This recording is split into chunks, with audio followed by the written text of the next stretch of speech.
J'ai la chance de déjeuner tous les 15 jours avec un milliardaire. C'est une expérience riche d'enseignements et d'apprentissage. Et je voulais te la partager aujourd'hui. Si tu ne me connais pas encore, je m'appelle Sylvain Braillac, j'ai créé et revendu ma première entreprise à 22 ans et j'ai aujourd'hui un cabinet de business coaching qui génère plusieurs millions d'euros par an. Alors d'abord, qu'est-ce qui m'a amené à manger avec un milliardaire toutes les 2 semaines? Il y a un an, j'ai tenté d'accomplir mon rêve. J'ai fait une offre de rachat d'un club de football professionnel. Bien entendu, vu le prix de ce type de transaction, il me fallait lever des fonds et trouver un partenaire, un associé avec lequel j'aurais pu réaliser ce deal. Cela a été une période très mouvementée où j'ai passé beaucoup d'appels et passé beaucoup de temps à prendre des cafés, à déjeuner et à rencontrer du monde. Et au cours de ces dizaines de rencontres de qualité, j'ai fini par développer une relation avec un milliardaire. Bien sûr ici, je ne citerai pas son nom parce que tu t'en doutes bien, il souhaite rester discret. Mais je peux te donner quelques détails sur son histoire. Aujourd'hui, il a 74 ans et ce qui est intéressant, c'est que bien qu'il ait toujours voulu avoir une qualité de vie extraordinaire, son intention n'a jamais été de devenir milliardaire. En fait, être milliardaire était la conséquence de ce qu'il a mené comme action et de la croissance qu'il a su développer dans ses entreprises. Alors, qu'est-ce que j'ai appris concrètement à son contact? La première chose, et sans doute l'une des plus importante leçon de ma vie, c'est de développer cette capacité à décider rapidement. Cela, c'est quelque chose que je vois tout de suite chez les différents entrepreneurs que je côtoie à haut niveau. Ceux qui sont capables de prendre des décisions rapides vont toujours beaucoup plus loin que ceux qui ont toujours besoin de réfléchir pendant des heures et des heures à s'ils doivent faire A ou faire B dans leur vie. Je dois foncer et avancer.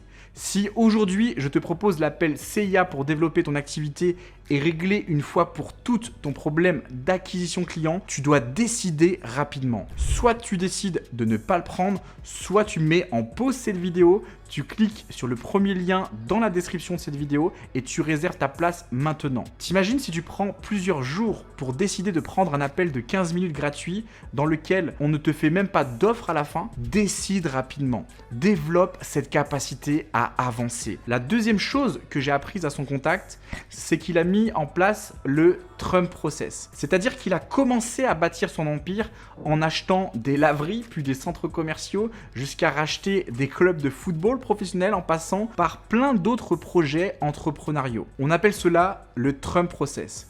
Parce que qu'on aime ou pas Donald Trump, à chaque phase de sa vie où il a été challengé, il a systématiquement pris une décision qui allait à l'encontre de la masse. C'est exactement ce qui résume la vie de la personne dont je te parle aujourd'hui. C'est à ce moment-là que j'ai compris que cet ami est devenu milliardaire non pas parce qu'il faisait quelque chose en particulier, mais juste parce que c'était la conséquence de qui il était. Ce que je suis, les pensées que j'ai, les décisions que je prends chaque jour reflètent ce que j'ai. Je vais te raconter comment est-ce qu'il est devenu milliardaire.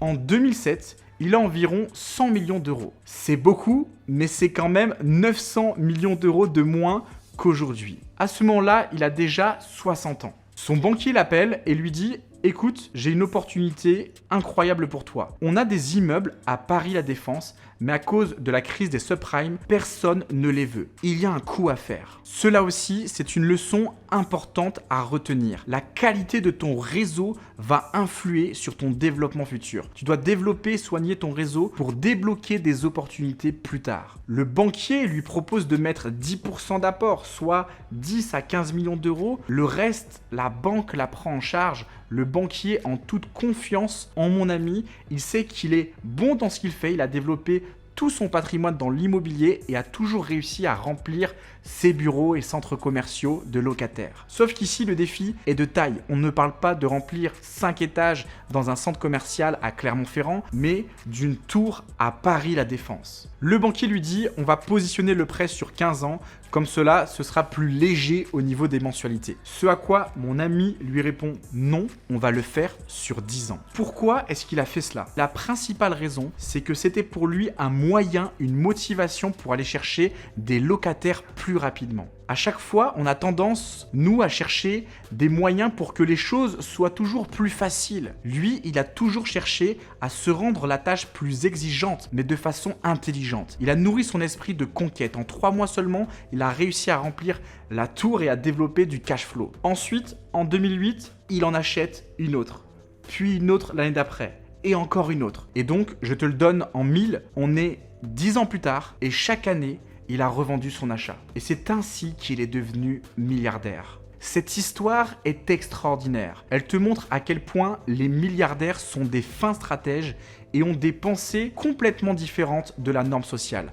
À quel point elles savent gérer le risque et embrasser leur esprit de conquête. On parle de quelqu'un qui, à 60 ans, était à la retraite avec 100 millions d'euros en poche. La plupart d'entre nous auraient juste profité. Mais ce qui m'a le plus touché dans cette histoire, c'est sa femme qui l'a convaincu. Elle lui a dit « Tu t'ennuies, cela se voit, retourne-y ». Son environnement est très fort. Je ne peux pas te raconter toute sa vie, mais il a une femme qui l'a suivi dans tous ses projets. Il a toujours eu son soutien, de l'entraide, une écoute, une attention particulière. Il a une femme qui est complémentaire à son état d'esprit. Beaucoup de mes clients, de mes coachés me parlent de leur couple et me disent « Cela ne marche pas très bien ». Mais souvent, les gens choisissent quelqu'un qui leur ressemble, alors qu'il vaut mieux être avec quelqu'un qui vous complète. J'en suis persuadé, il ne serait pas devenu qui il est aujourd'hui sans sa femme. Cela l'a rendu 100 fois plus fort et de la même façon, il n'aurait pas atteint ce succès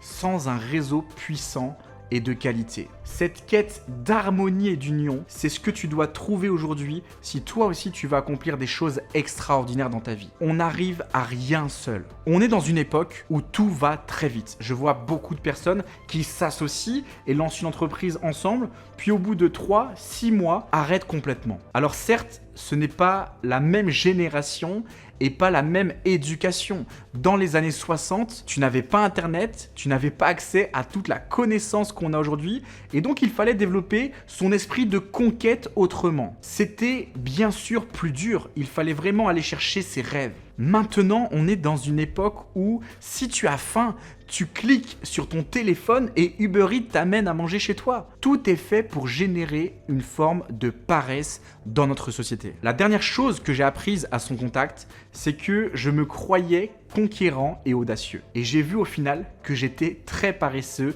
par rapport à cette identité de milliardaire. Si aujourd'hui tu te crois conquérant, c'est que tu es déjà dans la paresse. Lui, à 60 ans, il se lance sur une expérience entrepreneuriale où personne ne va. Bien sûr, sur toute sa vie, il a échoué sur plein de choses, plein de business. Ses 2 premières sociétés ont fait faillite. Sa femme aurait pu lui dire « Arrête tes rêves d'entrepreneur, des chefs d'entreprise et reviens à la raison ». Mais non, elle l'a encouragé dans son ambition. N'aie pas peur, sois audacieux et entoure-toi. Ce n'est pas grave d'échouer ou de prendre de mauvaises décisions. Ce qui est grave, c'est de ne pas prendre de décisions assez rapidement et de ne pas oser voir plus grand. Prends l'appel Seiya si tu veux qu'on t'aide à développer ton entreprise. Il est gratuit et le lien est dans la description juste en dessous de cette vidéo.